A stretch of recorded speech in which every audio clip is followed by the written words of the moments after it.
सत श्री अकाल, आदाब, नमस्ते, welcome back to my channel polymath agro solution services. काफ़ी देर से मेरे साथ जुड़े हुए जितने भी मशरूम इंडस्ट्री से एसोसिएटेड किसान भाई हैं, सबका मेरे चैनल पे स्वागत है। दोबारा फिर लेके आया हूँ, काफ़ी देर बाद आ रहा हूँ, माफ़ी चाहूँगा। काफ़ी समय से मैं अपनी, आप जैसे सबको पता है कि मैंने अपनी एक लैब स्टार्ट की हुई थी, स्पॉन लैब, तो उसमें मैं थोड़ा बिजी था। अब थोड़ा सा फ्री हुआ हूँ तो फिर से स्टार्ट कर रहे हैं आपके लिए मशरूम इंडस्ट्री से एसोसिएटेड वीडियो। तो आज जो मैं आपके साथ डिस्कस करने जा रहा हूं वो है ला नीना। अब सवाल आप लोगों को परेशान करेगा, ला नीना का मशरूम इंडस्ट्री से क्या लेना देना है। ला नीना सबसे पहले हम डिस्कस करेंगे। ला नीना क्या है? ला नीना हमने एक नाम दिया है जो ये हमारे इन्वायरमेंट में बहुत सारा अचानक बदलाव आया है। जैसे इस बार बरसात बहुत हुई, गर्मी बहुत पड़ी, ऐसे ही इसको नाम जो साइंटिस्टों ने दिया ला नीना, इस इन्वायरमेंट चेंज को, ये कुछ साल बाद आया है। तो अभी जो सर्दी आएगी, खासकर हमारा जितना भी नॉर्थ ईस्ट या नॉर्थ आ गया, नॉर्थ ईस्ट या सेंट्रल इंडिया आ गया, इसमें सर्दी का प्रकोप काफ़ी रहेगा। जो टेम्परेचर है वो पंजाब, हिमाचल, हरियाणा के दिल्ली तक के इलाकों में 5 डिग्री से नीचे जाने तक का अनुमान है, और धुंध फॉग भी काफ़ी रहेगी। अब इससे इसका मशरूम इंडस्ट्री पे, जो खासकर हमारी जितनी भी नॉर्थ इंडिया की या सेंट्रल इंडिया की जितनी मशरूम इंडस्ट्री है, उसके ऊपर इसका काफ़ी असर रहेगा। तो आज उसी को हम डिस्कस करेंगे, वो असर क्या है और उसके क्या नेगेटिव इम्पैक्ट हैं, और ला नीना से हम अपनी मशरूम इंडस्ट्री को कैसे बचाएं। सबसे पहले भी ला नीना से हमें क्या इफेक्ट आएगा वो हम डिस्कस करेंगे। आप देखेंगे जो हमारी जैसे मान लीजिए दिसंबर में 5 डिग्री सेल्सियस आउटर टेम्परेचर चला जाता है। गर्मी सर्दी में जो बाहर का टेम्परेचर है वो 5 डिग्री है। दिसंबर और जनवरी के कुछ दिनों में ये टेम्परेचर रहता है। अब इससे हमारी कंपोस्ट जो प्रोड्यूस होती है उसके ऊपर क्या इफेक्ट होता है? सबसे पहले हमारी कंपोस्ट एनारोबिक हो जाएगी। एनारोबिक कंपोस्ट कैसे हो जाएगी?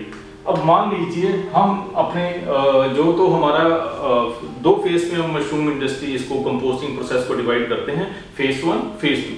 फेज 1 बेसिकली आउटडोर सिस्टम है, फेज 2 एक बिल्कुल क्लोज सिस्टम है। अब फेज 1 में हमें इतना इसका इफेक्ट नजर नहीं आता, बट फेज 2 में जहां पे हम पैस्चराइजेशन करते हैं वहां पे हमें इसका बहुत इफेक्ट नजर आता है। तो फेज 2 को हमने 3 पार्ट पे डिवाइड किया हुआ है: प्री पैस्चराइजेशन कंडीशनिंग, पैस्चराइजेशन और post pasteurisation conditioning. Pre pasteurisation conditioning, phase 1, phase 2 pasteurisation, और फिर पोस्ट पैस्चराइजेशन कंडीशनिंग।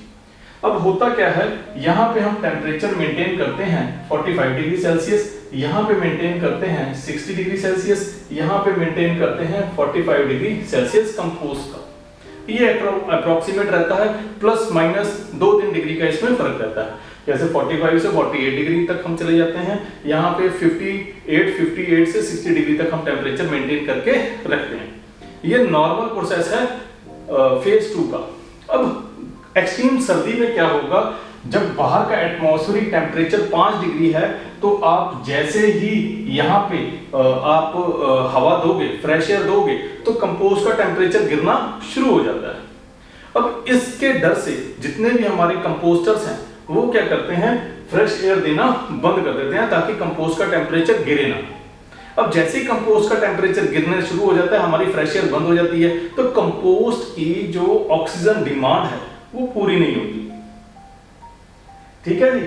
ऐसे ही फेज 2 में, अब पोस्ट पैस्चराइजेशन कंडीशनिंग में, तो हम जब उसको अपना जैसे ही फ्रेश एयर इंट्रोड्यूस करते हैं, कंपोस्ट का टेम्परेचर गिरना शुरू हो जाता है, हम फ्रेश एयर इंट्रोड्यूस नहीं करते। तो इस कंडीशन में जो आपकी कंपोस्ट बनती है वो कंपोस्ट एनारोबिक कंपोस्ट बन जाती है। एनारोबिक एक साइंटिफिक वर्ड है जो यूज हुआ है जहां पे ऑक्सीजन की शॉर्टेज होती है।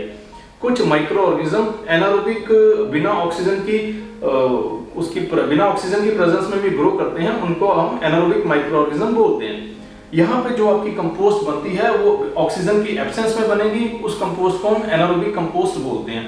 अब इस कंपोस्ट के सबसे पहले कई बार अमोनिया होल्ड हो जाता है, अमोनिया की स्मेल नहीं आती, अमोनिया बाउंड फॉर्म में आ जाता है। दूसरा, यहाँ पे जो दूसरा पॉइंट है, आपकी कंपोस्ट की अपनी एक डिकम्पोज होने की स्मेल होती है। तीसरा, जैसे ही ये आपके ग्रोइंग रूम में जाएगी तो माइट्स का अटैक हो जाएगा, क्योंकि डिकम्पोज कंपोस्ट में माइट्स बहुत जल्दी अटैक करते हैं। आपका स्पॉन हल्का सा, मान लीजिए आपका स्पॉन हल्का सा खुला एक गोल सिक्का बनाएगा, उसके बाद स्पॉन आपका डिसअपीयर हो जाएगा।